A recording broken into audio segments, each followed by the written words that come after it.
Hi friends, তোমাদের সাথে একটা ভিডিও শেয়ার করতে চলে আসলাম। কালকে কার্তিক পুজো, তার জন্য আজকে আমরা কার্তিক ঠাকুর কিনে নিচ্ছি। দেখো কার্তিক ঠাকুরটা আমি দেখিয়ে দিই তোমাদের। দেখো, দেখেছো?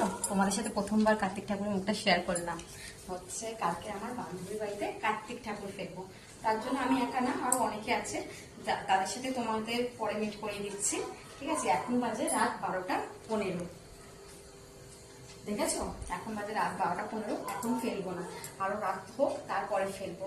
ঠিক আছে, সবাই ঘুমিয়ে পড়বে, আশেপাশে কেউ জানতে পারবে না। তারপরে আমাদের কার্তিক সোনাকে তাদের বাড়িতে বান্ধবীর বাড়িতে ফেলে আসবো। ঠিক আছে, যখন ফেলবো তখন ভিডিওটা তোমাদের সাথে শেয়ার। দেখো, একটা কবিতাও লিখেছি। ঠিক আছে, বান্ধবীর বাড়িতে যে ফেলবো, একটা তো কিছু কবিতা লিখে ফেলতে হয়, কার্তিক ঠাকুরের কবিতা। তার জন্য আমি একটা কবিতাও রেডি করেছি। ঠিক আছে, এখানে কে ফেলবো সেটাও লিখেছি, কে ফেলছি। ঠিক আছে, ছোট ছোট 4টে দাদা আছে বলেছি, ঠাম্মি আছে, মিমি আছে, মেশোরা আছে।